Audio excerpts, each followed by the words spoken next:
Hello and welcome to today's video. Today I'm swatching Strength of Courage by Bee's Knees Lacquer. For some reason I was still in the group of doing vertical animal videos when I did my bottle shot, so if it looks wonky, that's because it is. I did have to rotate the footage. I know the official description of this polish says that it's a blurple, but I feel it's specifically a cobalt blue. It's a bit too dark to call it a cornflower blue. As per usual, I have on a clear base coat and you can see my little stain, it's still there. I guess this is currently how you know I'm not using like a hand double.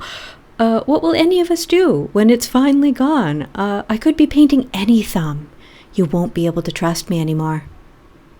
Like usual, Bee's Knees is going on very smoothly. It covers pretty well in one coat, but it isn't in a state that I would wear it.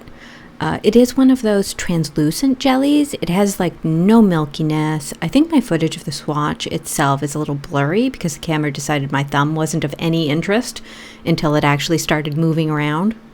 The shimmer on this polish is really quite shifty. It's not obvious here. You are seeing it flip from a copper to a gold in this lighting, but you will see in my full hand shots later that it will shift to other colors as well.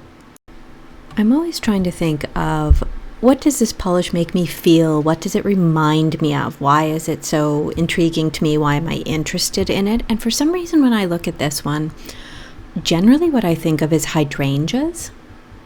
Specifically, the color reminds me of hydrangeas beginning to change from their blue acidic soil color over to the more pink alkaline color. And yes, it's yet another jelly. You'll see more later, but it's obvious to me at least that this is another one that will never get fully opaque. If that's something you're looking for, this is the wrong polish for you. The second coat deepens the color, but I'm still not happy with the saturation, so there will be a third to try to deepen up that color a lot more. However, it is looking more even here, even with me favoring the right side of my nail. You can sort of see how, because of the way I swatch, I get more polish on that bottom side of the nail as things are oriented here, and sometimes the top side, the left side, ends up a little more barren. I also haven't been mentioning how easy it is to take a polish off because for the most part I have been swatching jellies and they have not had things like glitters in them or glitters of any serious size. So needless to say, not having any kind of component that is difficult to remove, these are very easy to remove. They're basically the same as creams in that regard. I also haven't been talking about whether polishes stain my nails. I am currently using the Cuticula Sync base coat and it's doing a good job of protecting my nails. I do have some known staining polishes in my collection, but I will ensure that I note those ones when I swatch them. This one is not a stainer for me.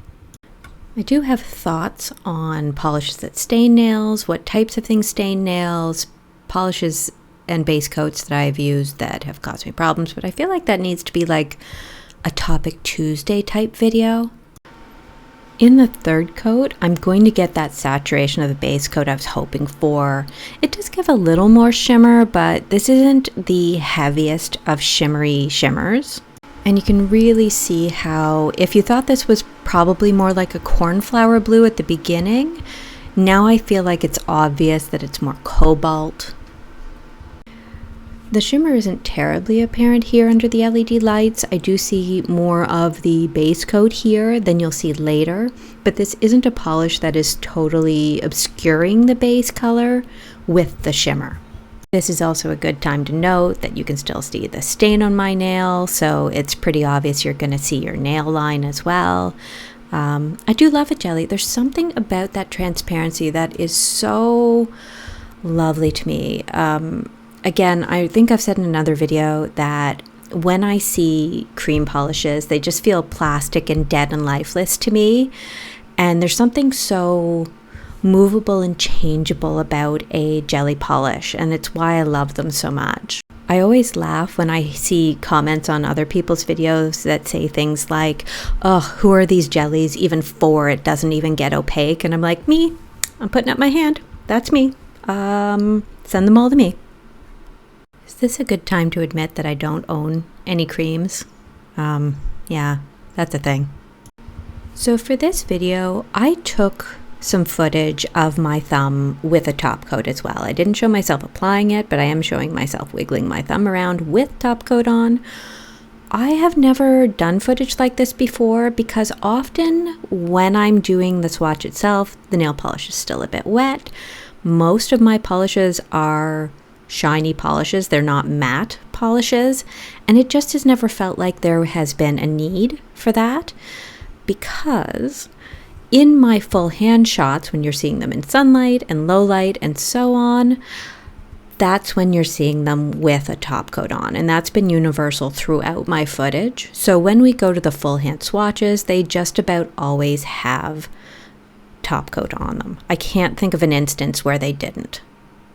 So this may be the only time that I actually do this type of footage, but nonetheless, I don't think I've necessarily jumped the shark, but maybe it's just a little too much of my thumb being wiggled around in front of a camera.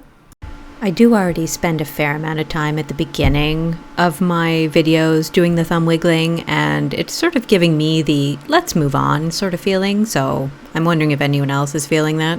And finally, we're moving on to the full hand shots with top coat on.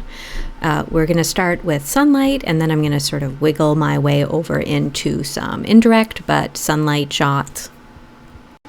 And you can see that the copper to gold shift is very much in the direct light, and then we move over into the indirect light. You're starting to see more of that green and blue shift. You're also getting a little pink in there as well as the copper moves up into pink. But you'll also notice that you don't really lose the base color here. You can still see it through the shimmer for the most part. In the indirect light, the shimmer does look more metallic, which is pretty normal in my opinion. Here you can almost see that gold move up into a little bit of a chartreuse color. I'm sure I'm not the only person who has trouble with the fact that they love certain colors, and no matter how hard they try, they do tend to buy multiple similar colors in that colorway. Periwinkles, indigos, cobalts are some of my worst fixations. I do have rules about how I buy nail polish, but for some reason they just keep going through the cracks of my defenses. And in a moment, we're just going to move over into indoor lighting, artificial lighting, just normal incandescence this time. You'll see that the shimmer is strong, but not overwhelming. You can still see the base color, but you'll get that copper to gold to green to blue shift again. For some reason inside, the shift to pink just never quite materializes. I only really see that outside in natural lighting. Inside, it seems to stall out at sort of that coppery color you're seeing.